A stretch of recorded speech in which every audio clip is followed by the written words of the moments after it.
Jaya Radha Madhava Kunja Bihari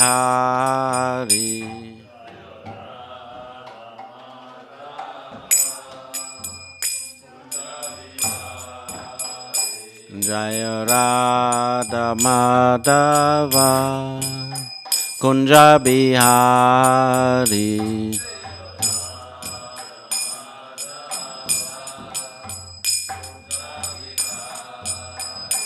Jaya Gopi Jana Vallabha Girivardhari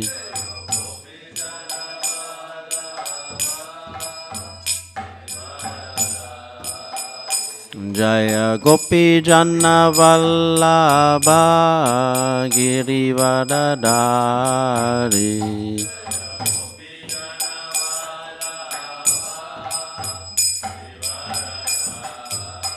Yasoda Nandana Braja Jana Ranjana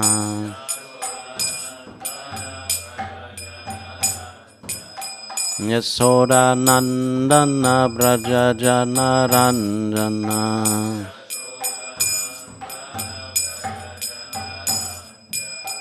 Yamuna Tira Vanachari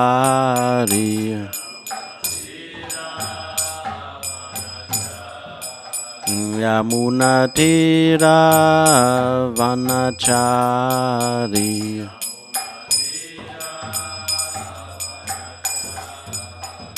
Jaya Radha Madhava Kunja Bihari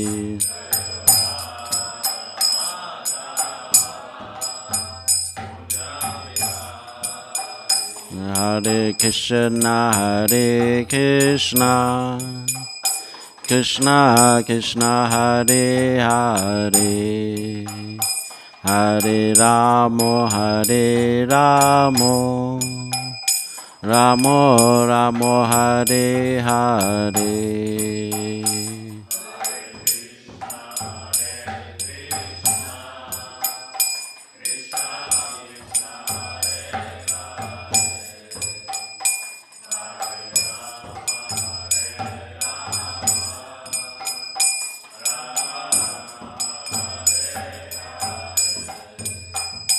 Hare Krishna, Hare Krishna, Krishna Krishna, Hare Hare, Hare Rama, Hare Rama, Rama Rama, Hare Hare.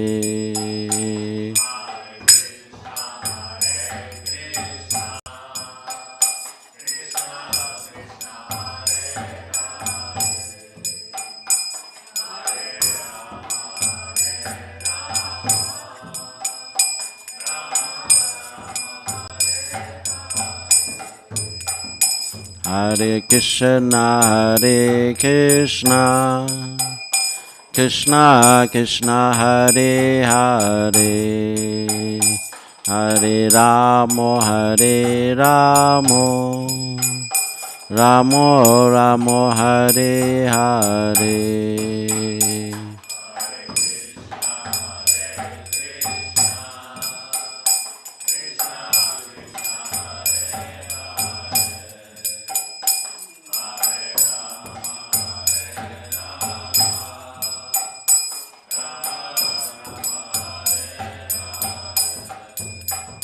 Jaya Panchatattva, Jaya Panchatattva, Panchatattva, Jaya Panchatattva.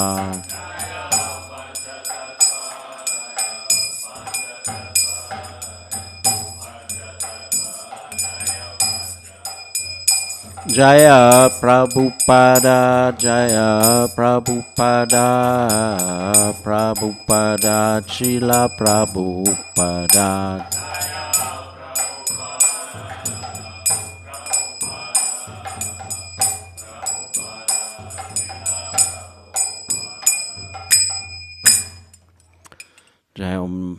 Jaya Nitya Lila Om Paramahamsa's Divine Grace Bhakti Siddhanta Bhaktivedanta Swami Srila Prabhupada ki jai. Jai Anita Dila Asasara Vishnupad Pramams as Divine Grace Bhaktisiddhanta Saraswati Thakur Prabhupada Maharaj ki jai. Sima Haridas Thakur ki jai. Ananta Koti Vaishnavrinda ki jai. Prem se Kosi Krishna Chaitanya Prabhu Nityananda Sri Advaita Gadadhara Sivasari Gaura Bhaktivinoda ki jai. Sisi Radha Krishna Gopa Gopinath Shama Kunda Radha Kunda Giri Govardhana ki jai. Navadip Mayapur Dham ki jai. Mathura Vrindavan Dham ki jai. Ganga Maya Yamuna Maya ki jai. Bhakti Devi Tulsi Devi ki jai. Harinam Sankirtan ki jai. Ananta Koti Vaishnavinda ki jai. All glorious assembly devotees, Hare Krishna. All glorious assembly devotees, Hare Krishna. All glorious assembly devotees, Hare Krishna. All glorious CC, Guru and Gauranga.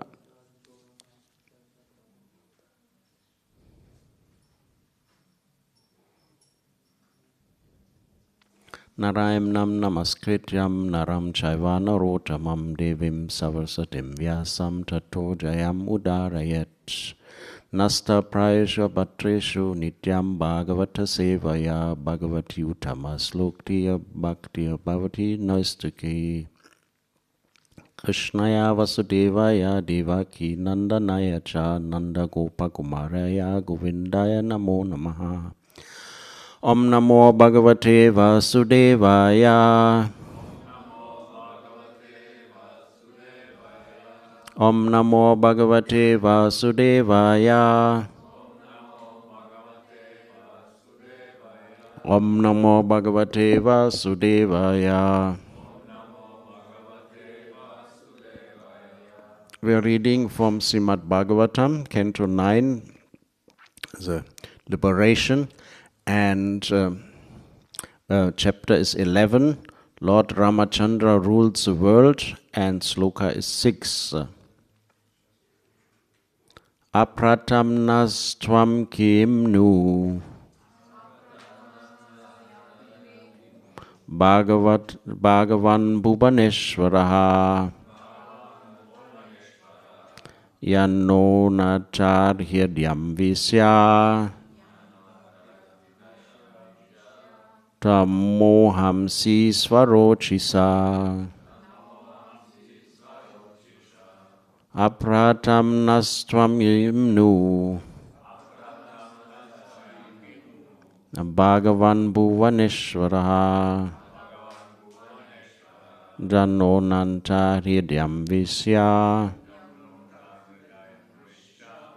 Tamohamsi Svarochisa Apratam Nastvam Yimnu Bhagavan Bhuvaneshwaraha Yanno Nyancha Hridyam Visya Tamohamsi Svarochisa.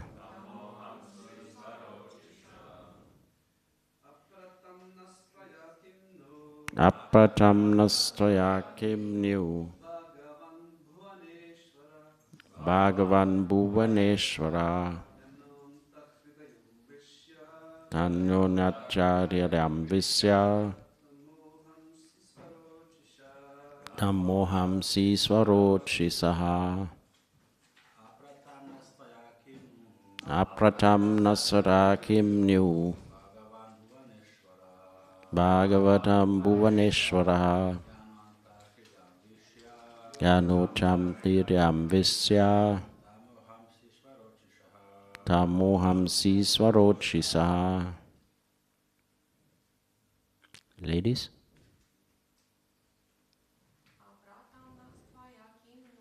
Apratam Nastvaya Kimnu Bhagavan Bhuvaneshwara Yanonata Hidayam Visya Tamohamsi Svarochisaha. Word for word. Apratam, not given. Na, unto us. Tvaya, by your lordship. Kim, what? Nu, indeed. Bhagavan, O Supreme Lord. Bhuvaneshwar Ishvaraha, O Master of the whole universe. Yat, because. Na, our. Antahirayam, within the core of the heart. Visya, entering. Tamaha, the darkness of ignorance. Hamsi, you annihilate. Swarochisa, by your own effulgence. Translation and purport by His Divine Grace A.C. Bhaktivedanta Swami Srila Prabhupada. Srila Prabhupada ki jai. O Lord, you are the master of the entire universe. What you not given to us. You have entered the core of our hearts and dissipated the darkness of our ignorance by your effulgence. This is a supreme gift. We do not need a material donation.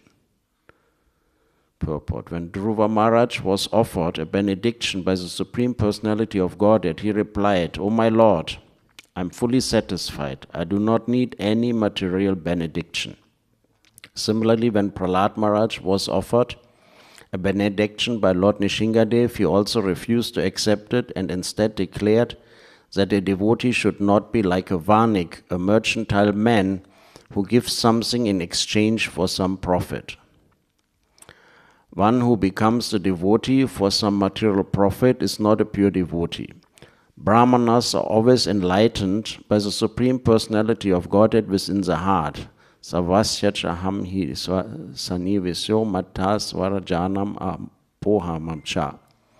And because the Brahmanas and the Vaishnavas are always directed by the Supreme Personality of Godhead, as they are not greedy for material wealth. What is absolutely necessary they possess, but they do not want an expanded kingdom. An example of this was given by Vamanadev. Acting as a brahmachari, Lord Vamanadev wanted only 3 paces of land. Aspiring to possess more and more for personal sense gratification is simply ignorance. And this ignorance is conspicuous by its absence from the heart of a Brahmana or Vaishnava. Om Ajnana Timirandasya Jananjana Salakaya Shakshu Unminitam Jena Tasmai Sri Gurave Namaha. So, this is a small section of the Srimad Bhagavatam which deals with the Leela of Lord Ramachandra, who is ruling the world. This is the chapter, Lord Ramachandra rules the world, and since we are the Hare-krishnas, but we're also chanting, in India we're the hare-rama, hare-krishnas. Here we are the hare-krishnas only. So a big part of the mantra we're chanting every day is Ram, or Rama, and so here we are in Ram Leela. Srila Prabhupada says it could refer also to Balaram. So in Vrindavan we have Krishna Balaram on the altar, so usually, at least when I'm chanting, it is Hare is the energy of the Lord, Radharani, and then we're chanting for Krishna and we're chanting for Balaram, but at the same time Srila Prabhupada says this could also be Ramachandra. So most of the people in India, where I've spent quite some time of my life, when you say Ram, they're thinking about Ramachandra and they're thinking about the Ram who is mentioned here. So what he did, Ramachandra basically came to show what is an ideal king. And he also showed something called Ekpatni Vrata.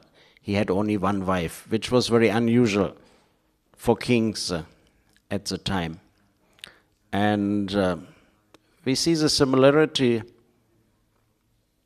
in the Mahabharata, and we can see a similarity in the Ramayana. In the Ramayana, the Lord himself underwent severe hardships, and the Lord's wife underwent severe hardships. And in the Mahabharata, we can see that the devotees of the Lord underwent severe hardships in order to teach a lesson to us, how we have to stick to the principles of religion, we have to stick to the part of spiritual self-realization, even if hardships are coming, which are coming. The material world is thank you. The material world is laid out in such a way. So here Ramachandra is showing an immense quality. He is very generous. He is donating his entire kingdom. He's donating the 4 directions of his kingdoms to the Brahmanas, and he has no fear. He's just giving everything away. There's a story that's in the books, stories of, I think, Sri Vaishnava stories. There was a story that the brahmacharis of Ramanuja, they were belittling a grihastha. So then they were taught a lesson. One night, somebody tied up all their copines and different things and mixed up their laundry, and next morning after bath, they all got very upset. Who did that? Who did this? Why is this? Why is that? And then in a counteraction, they sent somebody to the grihastha's wife at night to steal her earrings. So they managed to steal one earring, and then she moved to the other side to give them the chance to steal the other earring, but they got feared and they ran away. So later when the husband found out, he said, "You stupid woman, why you were not careful enough? They must have needed the gold for something important. Why you scared them away and didn't let them steal the second earring?" So we can see that attachment is there in all ashrams. I'm not saying the brahmacharis or grihasthas, is not the point here. The point is that in general, living entities are attached. And it's the very end of the purpose. Srila Prabhupada goes to that point. He's saying that that is a quality of a Brahmana and a Vaishnava, and is conspicuous by his absence. So this idea of wanting to have something and accumulate something is supposed to be absent from the heart for Brahmana, and then he's making the point Vaishnava. As Vaishnavas, theoretically, we include the qualities of a Brahmana, which is very high. And then Srila Prabhupada, let's go back to the purport, he's first saying Dhruva Maharaj, who was very ambitious in the beginning. Outmost ambitious. He wanted to sit on the lap of the king, and because the king was attached to the other wife, not to Suniti, so he was refused. And then he was offended. He was saying, if you want to sit on that lap, you have to give up your body and take birth again from my womb. So he went to his mother and he said what to do, and she said, I can't do anything, you have to word Lord Vishnu. And then she told him Lord Vishnu is found in the forest. So he done extreme austerity. And for what? Because he wanted a kingdom bigger than that of his father. He wanted to show his father what he can do, and he wanted to show that he's a bigger man. But then when he finally got darshan of the Lord, he was thinking, I was searching for broken glass, but I found diamonds. So he did not want anything material. After he had found the Lord, there was no more interest in anything further. Then we have Prahlad. Prahlad ultimately was so humble. He was a very special soul. He heard the Bhagavatam already when he was Kayadru, I think. Kayadru was his mother. And she was in Narada Muni's ashram. And Narada Muni, the demigods even came to kill him. And he said, no, in her womb, that is a special child. You don't kill her and him. He is a very special child. So, and then when the whole Leela unfolded, finally his father was killed and Nishingadev was in his lap, the demigods couldn't pacify him, and finally he offered him a benediction, and basically the only thing he asked, you please don't punish my father, you please liberate my father. The very person who tried to kill him in so many different ways, and he did not want any material benediction. And then we go further here. At the end, Vamanadev, that's a very beautiful Leela. I'm not sure if it is fully the right thing, because he was very humble. He went to Bali Maharaj, who could give everything. And he said, what do you want? And they said, I'm just a small guy, I just want 3 steps of land. And Bali Maharaj said, what is this? I can give you a planet, I can give you so many things. And he said, no, I just want 3 steps of land. But then he did expand and take everything. The last step had to be on Bali Maharaj's head, because there was nothing left after the first Trivikram. Trivikram, there's a big deity of Trivikram also I think in Kanchipuram. A very big deity of Trivikram. So, the point here is, 2 points are here. Then Srila Prabhupada quotes Bhagavad Gita 15:15, and he only quotes half the sloka, because the second half is dealing with a different subject, and this first half is dealing with the Lord being in everyone's heart. And this is saying here that you have entered the core of our hearts and dissipated the darkness of our ignorance by your effulgence. The Brahmanas are speaking, so they're saying this is a gift we already have. So we don't need any further gift than that. And that is an important point, that the Lord is giving knowledge, He's giving forgetfulness. The Lord is sitting next to the soul within our heart. That is a very important realization to be gotten, because we are thinking so many things and we are desiring so many things, and the Lord is right sitting there. The description is there. It's like 2 birds in the tree. The one bird is very busy in eating the fruits, and the other bird is just observing. So, we are in a big city here, and only very few devotees sitting here this morning, assembled for the class, assembled for the darshan arti, assembled for the Guru Puja. So the number of us is very small. But all of us have that, I'm sure, special point when we came in contact with Krishna consciousness. And I think everyone felt that there was a guidance, how we ended up here. Because the society is not in favor of devotees. When you become a Hare-Krishna, the people basically thinking you're gone crazy, you got brainwashed, you came in contact with a sect, they will take everything from you. I don't know how it is here, that's how it is in Germany, on many parts of the world.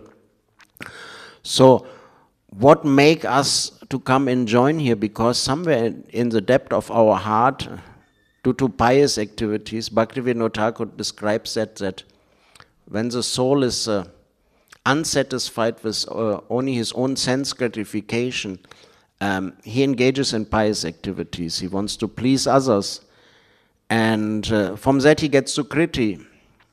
And in that process of Sukriti, one day we must have served a devotee. It's like a pious activity is to plant trees at the side of the highway. Even here they do that. They plant fruit trees at the side of the road, so people can pick up a fruit. Let's not go to India, let's be here. One day a Vaishnava walked down the street and picked up an apple and blessed the man who planted the tree. At that very moment, that Sukriti, which has built up by serving others, by doing charitable activity, selfless, in a way selfless activity, turns into Bhakti Sukriti. And then the soul has to come earlier or later in contact with the devotees, and that is building up over the lifetimes. So then somehow or another we come in contact. But this whole process is guided by who? It's not just guided by karma. When we come in contact with devotional service, this is what the Brahmanas are describing here. This is guided by the Paramatma, by the Super Soul. The Lord is directly sitting in our heart. It is not that we are closing the door, we put the blanket over our head, and then we can do or think whatever we want. No, the Lord is sitting right there. And when we are pleasing the Lord, then He can dissipate the darkness of our ignorance from within the heart. That's why Srila Prabhupada quoted this 15:15, because that is about that. And then the really underlying point of this sloka, and particularly of the purport, is that we should not amass material wealth or material opulence for sense gratification, and we should not be like a varnik, like a mercantile man. Here in the West, it is Srila Prabhupada always says, the Christian sloka, our daily bread, give us today. We're praying to the Lord for our food. Indian joke is, give me a house by the sea and a colored TV, Jaya Jagadisha Hare.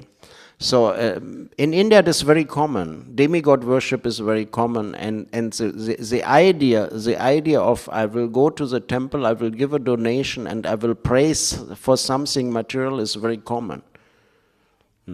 And we can see also, I mentioned the point that how we come to devotional service. There's 4 different varieties of people do come to devotional service.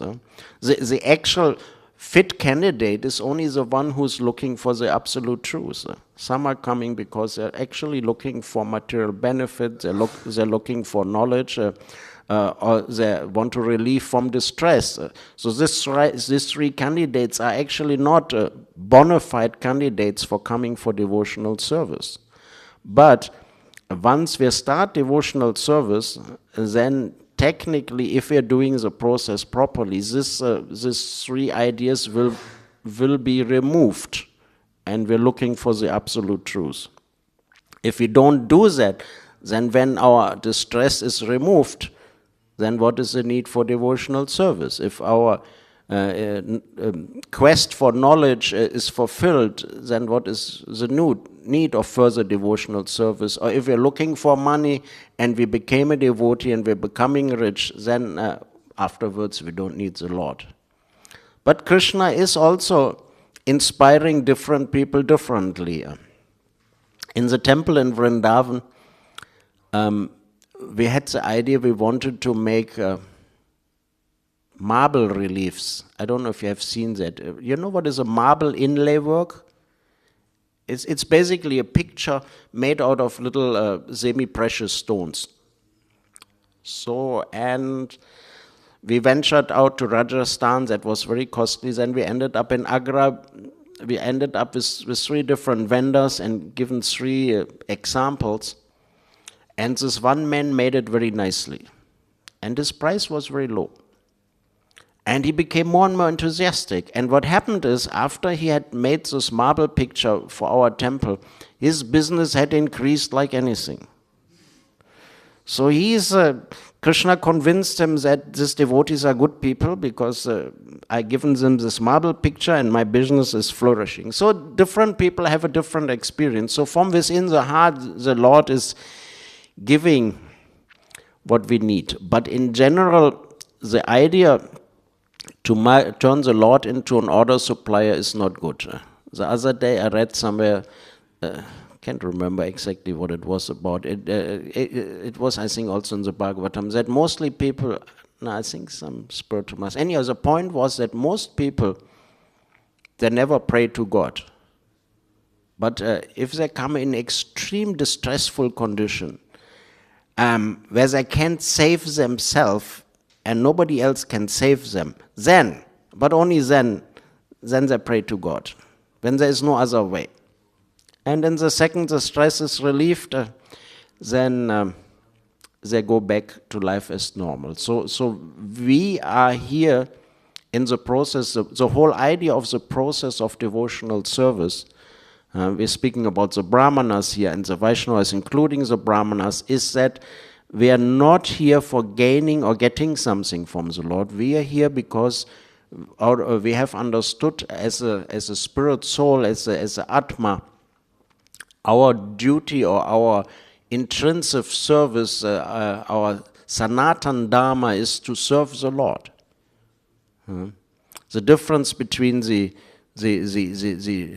living entities in the material world and the living entities in the spiritual world is that the living entities in the spiritual world enjoying by serving the Lord. And the living entities who are in this particular region of the creation, which is in a sense a prison house, Durga. Durga is very tough. We are in this prison house because we need reformation. And we are here in the first place because we are thinking that we wanted to be the Lord, and we are thinking enjoying separate from the Lord is more enjoying than enjoying by serving the Lord. This is the root cause. And then even after we come in contact for the Lord, then living entities realize I can pray to the Lord and He'll give me something. And then the three examples are here. Vamana, Prahlad Maharaj and Dhruva Maharaj are very strong examples that if you're actually a devotee, you don't pray for anything material. We are getting opulence. Jai. Panchatattva ki jai. Srila Prabhupada ki jai. We are getting opulence. I mean, in the early days when the devotees were having houses and cars and this and that, or Bhakti Siddhanta, he was actually the real revolutionary. We can see that after the 6 Goswamis, and then came Narottama Das and this and that, our Vaishnava parampara more or less became a parampara of Babajis who would renounce everything. They would, even if they would Brahmanas, they would throw their Brahmin thread. If they would Tannyasis, they throw their dandas. They would just sit and chant Hare-Krishna. But then Mahaprabhu wanted to roll out the Sankirtan movement, and we had Bhaktivinoda Thakur, who he was a big officer in the British Raj. He had opulence like anything compared to normal people. But he took out the books and he started printing books. He realized that the Gaudiya Vaishnavism, the Bengali Vaishnavas, they had been deviated from the philosophy and from the process. And he brought things back in the perspective. And then same like Advaitacharya, externally, he put water on his Shaligram Shila and prayed for Mahaprabhu to appear. Now, he was praying for a ray of Vishnu. And then he got Vimal Prasad, he got his son, who was actually the ray of Vishnu he prayed for. And he made a revolution. He used motor cars, he used leather shoes, he used opulent dresses. He made a theistic exhibition in Calcutta with thousands of dioramas, with animated things. It's unbelievable. And he printed books, and he did what normally not so supposed to do. First of all, he reintroduced sannyas into our parampara. He reintroduced the idea of brahmana into our parampara. He introduced many ideas of Varnashram Dharma to show. He made brahmacharis wear saffron to show that we're sadhus. He wanted to show that we're brahmanas. He wanted to show that we're sannyasis. In the name of preaching, he did a huge revolution. And then Srila Prabhupada followed up on that. He followed up on that, and he brought that whole idea, the idea of a spiritual master. He given shape to that. So a very strong point. So we are having opulence. I mean, I don't know how much such a building cost, but 2 million euros or something. It's a costly building, and we're living happily. some people think, hey, this guy's in West it is not so common, but in India people think, sadhu should have nothing. We should have everything. We live in our opulent house and we throw some 10 rupees to the sadhu and we're done. So why is this? So we as a Hare-Krishnas, we have big temples. In India at least, we have huge opulence. So the Lord is giving opulence, but we're not using that for our own sense gratification. That is the important point here. It is not that opulence will not be there, but it depends how we're using the opulence. The mentality is that everything belongs to Krishna, and everything has to be used in Krishna's service. That is the whole process, and that is the change in the heart, as it said in the sloka. This ignorance in the heart will be taken away. And the Brahmanas given it all back to Ramachandra. A greedy person would have gotten 1/4 of the earth. He would have said, oh, fantastic. Okay, even if I want to give something back, maybe I can give half back what I had, or maybe I give a quarter back or something back. Or anyhow, Ramachandra is God. Why he needs it in the first place? That's why he had given it to me. But they're giving it back. Srila Prabhupada quotes that many, that Brahmanas can be rich in daytime and they again beggars at night.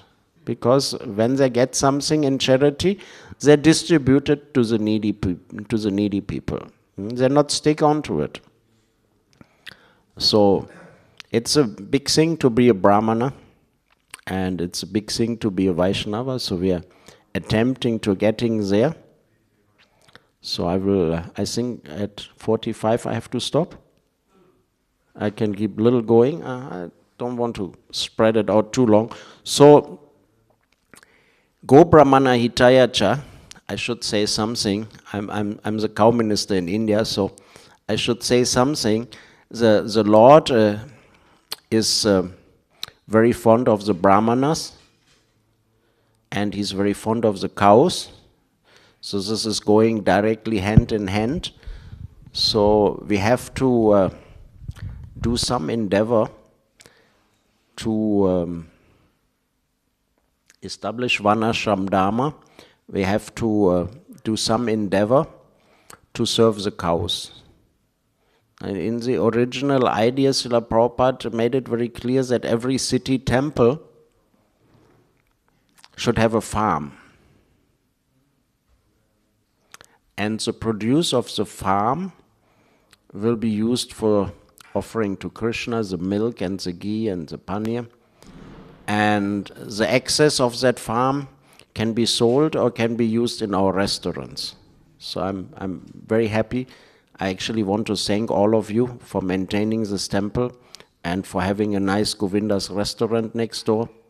I mean, it's not easy to be a devotee in the West, what to speak about to maintain a temple. Srila Prabhupada calls this places, it's like Vaikuntha, it's an embassy of the spiritual world. So the idea was, if you have a farm, then the grihastas can live in the farm. What is happening is that we are making devotees, we make a lot of brahmacharis, and after some years of brahmacharya, many, I don't want to disencourage here, but the majority eventually realizes this is not so easy, and then they get married. And after they get married, they have to find some way to maintain their family. And then they have to take a job or they have to start a business, and in that process they will associate with materialists a lot. And in that association usually we find devotees are getting somewhat a little bit less enthusiastic. The underlying principle of devotional service, nectar of instruction, is utsaharan, is enthusiasm. We have to be enthusiastic. It is, if Srila Prabhupada gives the example, if the business guy is enthusiastic, he makes a big business and he can earn money. So particularly as devotees, when we want to preach, unless we are enthusiastic, it will be very difficult to induce other people. When we go on the street, usually the people can see this guy is really fired up about what he's doing. He's out on the street when it is cold, when it is raining, and he's very eager to give me something. He's very enthusiastic. That enthusiasm is catching. And because if you don't have enthusiasm, then devotional service can become somewhat stale. And if we do a lot of dealings with materialists and where we cannot preach to them, if you make business with a materialist, it's very hard to preach to him at the same time. Maybe you even need something from him, so you have to be submissive. So the idea was by Srila Prabhupada, if we have a farm, the grihasthas can live on the farm, and then the farm is again like an extended temple, and the devotees live in a community, so they have association with each other. And the food which we're eating, this is very important, is a pure food. See, it is one thing, you go in the market and you buy a flower. Somebody has grown the flower for making money, somebody has cut corners, he put fertilizer, he sprayed who knows what on the flower in order to get the most of the money. Then we buy the flower, we wash the flower, and then we offer the flower to Krishna. But if you have your own piece of land, then from the very beginning, when you fertilize the land, your intention is that in this piece, in this little plot, I will grow particular flowers, and these flowers will be grown to be offered to Krishna. So it is a very bigger meditation, and when that flower is arriving at Krishna, it has already so much devotion in it, right from the beginning, from the seed in the ground, from the fertilization of the ground, the whole process was there to serve the Lord. So it is a much bigger of an offering. So I'm just saying that if we have a farm, then the children, they can associate with other children.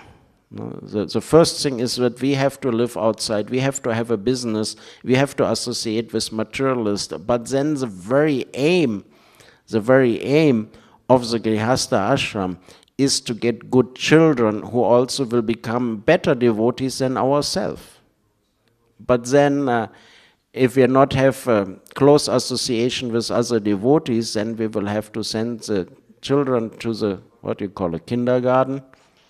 You say here kindergarten, play school, and right from the small age of 3 years old, they associate with kami children. So how is that going to turn out? How is that going to turn out? Then they go to school. I have 3 kids. So my older boy, the boys won the Gurukul, and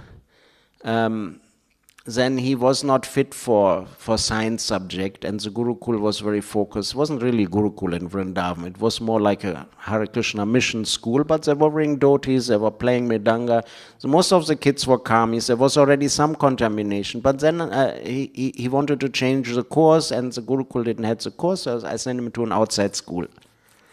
And in that 2 years outside school, he changed.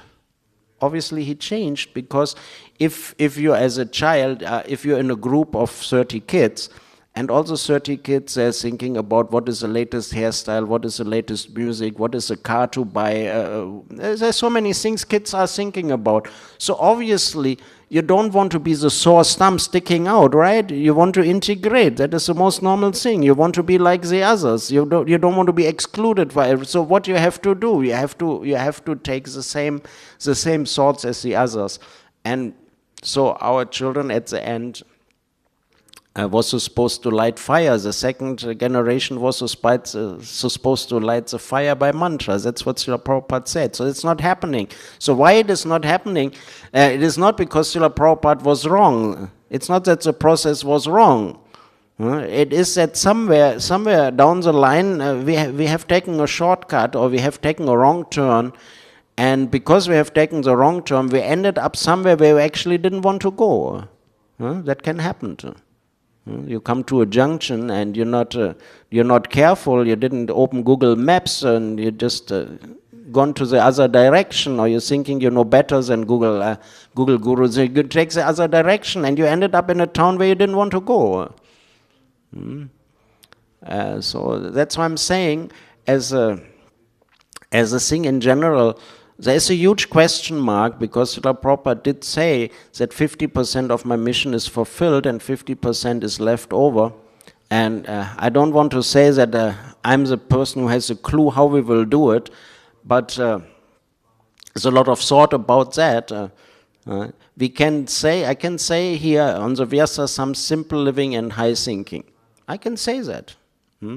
But if somebody after the class said, so then what you're doing for simple living and high thinking? I'm not so sure.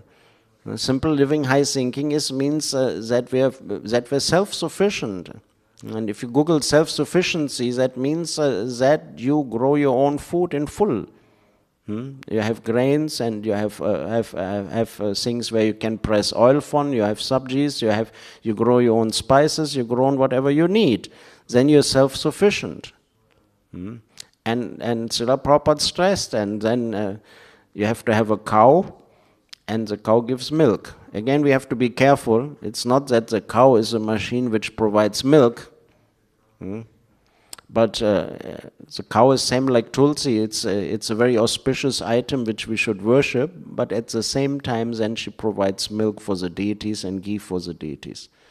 So I just don't want to press hard and say everyone is doing something wrong. I say just that if we want to be more successful, then we do have to make a strong effort to introduce some system of Varnashram Dharma, and that is not going to really happen in a city temple. A community, nobody, technically we could all buy the flats across the road, right? All grihasthas could buy the flats and live there, but this is so costly, this is not sustainable. That is not sustainable. And living in the city is costly, and renting a big flat is costly, and then we need to make money, and then is the whole process as I described earlier. And also, once we enter into this material process, then we become like a varnik, we become a mercantile man, because everything has a price tag. So we have to have some greed, because without greed we can't sustain in a world of greedy people. Okay. Thank you for all of you for maintaining the temple and keeping the embassy of the spiritual world alive. I think last time, I wasn't even knowing when I came last time. Kipapala was remembering, 2008 I came with my family, and the temple was the same, and it is the same. So maintenance is a mode of goodness, and it's the most difficult today to do. So thank you very much. I will be very happy if there's any comment or any question. We can have a tiny little discussion. Hare Krishna.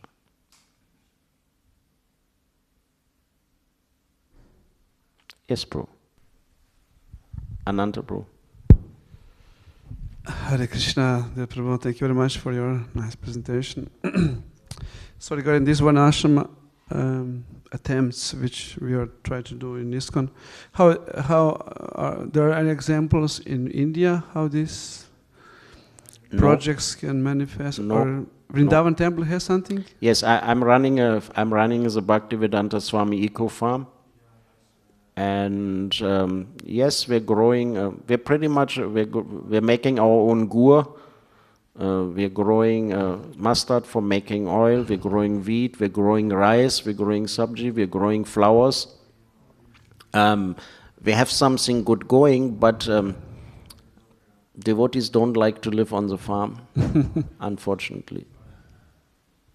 I invite everyone. You don't have to work in the farm. You just be there. No hard work. Please come. You just be there. It's halfway to Radhakund. You're almost there, you know. Nectar of instruction, you know. More valuable than Vaikuntha is Mathura Dham. In Mathura Dham, there are 12 forests. The most important is Vrindavan. And within Vrindavan, the area of Govardhan, and the highest is Sri Radhakund. So our farm is almost near to Govardhan, almost at Radhakund. So please come. You don't need to work. You just sit, you eat, and you chant Hare-Krishna, and we are satisfied. There's a couple of community projects are there in India, and they're running at least to some degree. So, because Vrindavan temple is a very big temple, I was running the kitchen for 15 years. And the devotee kitchen also, I had a couple of services, and we're serving like almost 1,000 people twice a day. Wow. So I have 40 acres, and the land was somewhat salty, so I had to recondition the lands. So I get a huge amount of wheat, but it is not enough to serve 2,000 people for 1 year every day. Wow. So it is a more complicated, but we are supplying good amount of wheat. We're supplying rice for Gomata, and we're supplying a lot of flowers and sabji in the winter. In the summer, production is a little less. It starts with that. We have to make a start, I would say. I think Hungary is some example. I don't know how it is really working or not working, but it is at least when it seems to be a big preaching. A farm is a huge preaching. When the guests are going there, they are enthused. They can touch a cow, they can see something. The Czech farm is doing somewhat okay. So I said, I'm not having the ultimate clue, but I do feel it is my duty to say that. Remember long back there was a GBC resolution, I can't remember, 25% of the class has to be about Varnashram Dharma. So I was sitting in Vrindavan, you know, all the Swamis are coming, I was making big ears and was thinking now the solution is coming, but same, the solution is, nobody's really fully sure what is there. But I'm particularly focused on where Srila Prabhupada said that the Grihastha should be staying in the farm. And I'm like with Kripa, I'm staying with Kripa Pala, and I'm friend with Baladev. Sometimes in Germany I visit devotees and can see the difficulty. In the moment you stay outside, you're very separated. You struggle just to keep your Krishna conscious going. You struggle. So if we would be in a group, then that's the whole idea of Krishna consciousness, association, isn't it? To come together. So if we could have a project where we could be together, I have the feeling. I cannot fully answer your question. You want more of that? You want to specify? No, it's just to see what is happening around. It's easier in India, obviously. Where ISKCON is exploding in India, literally. Wow. I was on Padayatra for 10 years, and we would walk months and months and months and never meet devotees. These days, the Padayatra cannot walk 2-3 days, and there's devotee in this village and that village and here and there and here and everywhere.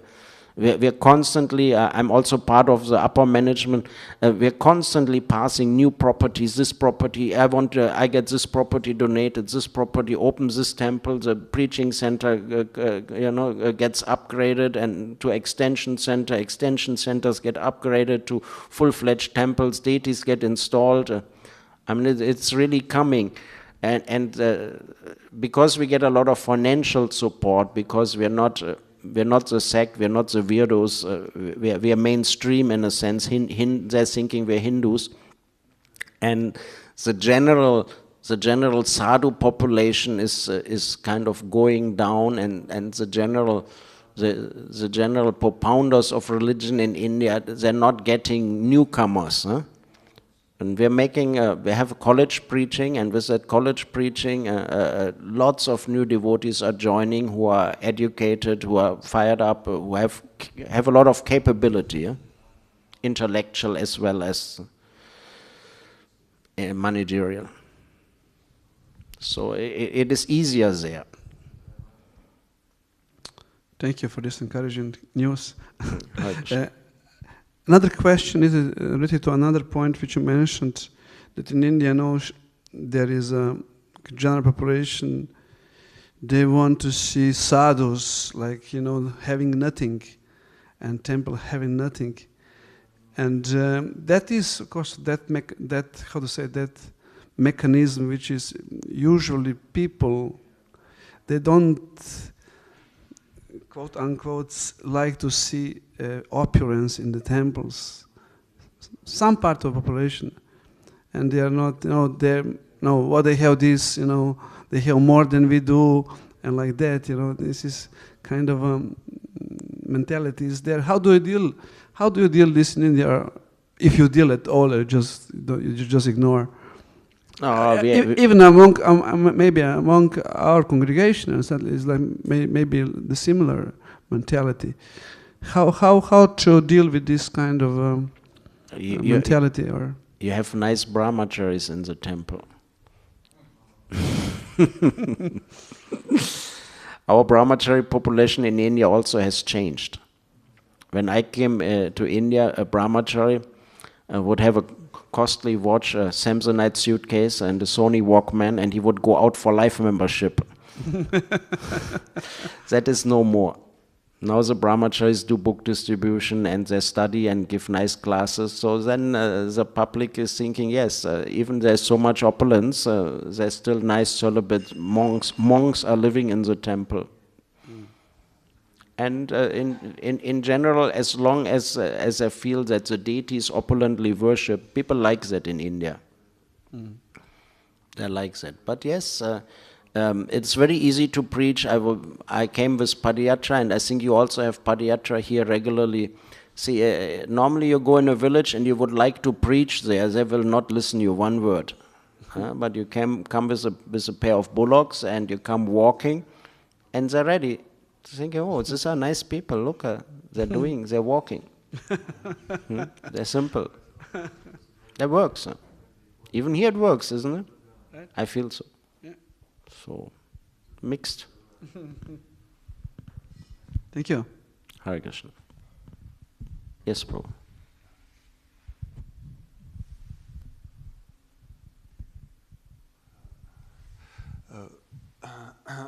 What is the organizational model or what kind of decision-making model in these farms or at your farms? Is it partial democracy or can you say something about that? Because we have a farm here, and I got your point. I wanted to add this. They are really struggling about this model. They have everything. They build the farm, big project. Everything is there. They only cannot move in, and I think partially because they didn't work it out, they cannot. So please. Okay. I was in Greece with a friend, Tukaram. He had invited me, and one day a discussion broke out. And it was about this very same subject. See, we have a temple here. And the temple has a temple president. And everyone who's functioning in this temple will be under the temple president. And the temple, usually the temple inmates are brahmacharis or brahmacharinis. And the temple president will say, you dress like that, you eat like that, you do like that. It goes in pretty much detail about how the ashram inmates have to function. But now, I'm getting married and let's say I'm moving to the farm. So I have the feeling many times we make the mistake that we're running the farm like the temple. And whoever is in charge of the farm is entering into what everyone is doing. Right? And I don't want to be the rule giver here. I will go into the realm of my own personal thinking and my own personal experience. On that behalf, I give you the answer. If you normally have a village, everyone has their own plot of land, and they associate together in that village. So now, if I would run a farm as a temple, and I would be in charge, I tell you, okay, you can have 2 children, and you should eat this, and you should grow this, and you should do this, and you should do that, and at some point you get fried with me. Whereas if I'm the temple president, and I'm thinking now, if I give you your own piece of land, then maybe tomorrow you start smoking and drinking, what I will do then? So I will have the feeling I lose control. You get my point? So pretty much I'm working with Kalakanta, who's a worldwide head of farm and agriculture, crop protection and agriculture. And we're thinking that the project would be that might be ISKCON buys the land, but everyone will invest and everyone will get their own plot. As a Grihasta, I have my own microcosm in my house. Everyone is different. Okay.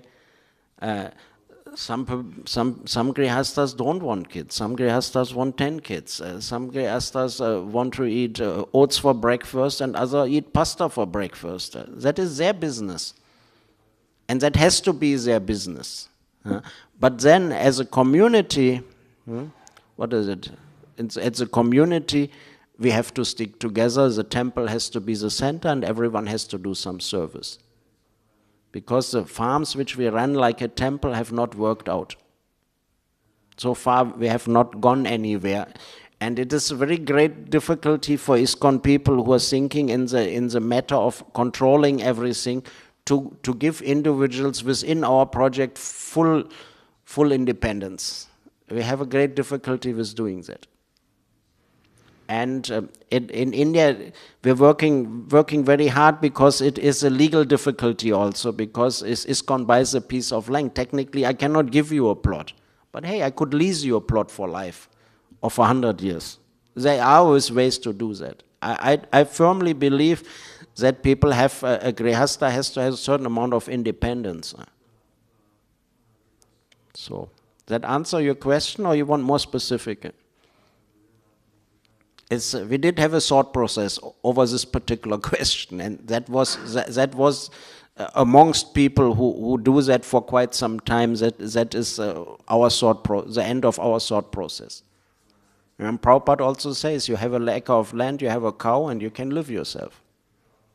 We have to create a village, and that cannot be run maybe like a temple. Okay? Hare-krishna. Somebody else probably had a question? He's packing now. Okay, thank you. Yes, bro.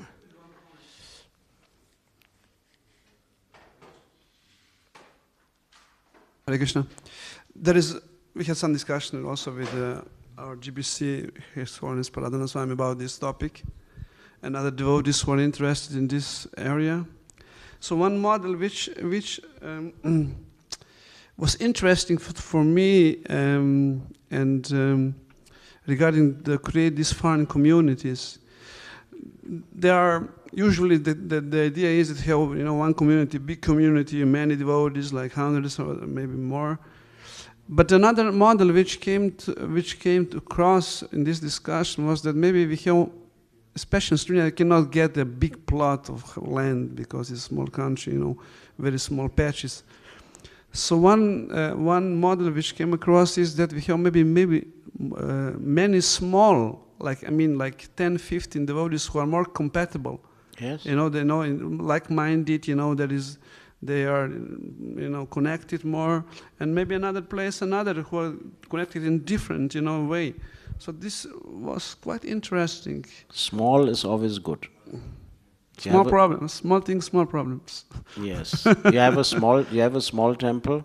You have very less politics, because you're the president and I'm the cook, and he's a pujari, and if the pujari thinking I want to throw out this guy, but then he knows if I throw this guy, then who will cook tomorrow?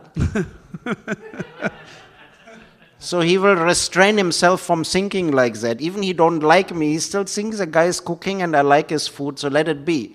But in a big temple, you have many people. There's 20 cooks. So you think, why not get rid of this one and put this one, or maybe get rid of that one and put that one, and so there's more opportunity for politics. Yeah, really, I'm telling you. I'm from a very big temple. We have about, anyhow, Vrindavan is quite big, and so bigger you are, so more impersonal gets the whole program. There are people in the temple, I'm there for 17, 18 years, and there's still some people I don't know by name. So, I like the idea. Yesterday I was discussing with Kripapala, this is not really related. I said at least some Sri Grihasthas could come together and buy one house, and at least 3 of them can stay in one house. It is association. We need association. We have to come up with something. If you not come up with something, and that's a common thing, if your children are not doing what you're doing, then your process is doomed. Doomed. There is no future. We constantly have to make new devotees, which is not bad, but technically the idea was that they were Vaikuntha children, right? Child worship is more important than for the mothers than deity worship. The kids. So I have 3 kids, and I don't know, number 1 is in Germany. He's living next to the temple, but there's not much coming. The astrologer said when he gets, I don't know, it's a year of when he goes in the Mahadas of Sun, he will full surrender. Anyhow, by that time, I be already gone, who knows where. Number 2 was 5 years, was in the Vrindavan Gurukul, was 5 years in the main Gurukul, comes back home. I'm not overly inspired yet. Number 3 is only 15, now getting 16. The girl, she seems to be, girls are more like the father, I don't know what it is. She seems so far so good. But we don't know yet. So, yeah, it's not easy. It's not easy because there's no schools for girls. So the girl has to go outside in the school. So I can't say. I think we overdone the time. Jai Hare Krishna. Anyone else an urgent question? No. Jai Gantaraj Srimad Bhagavatam ki jai. Srila Prabhupada ki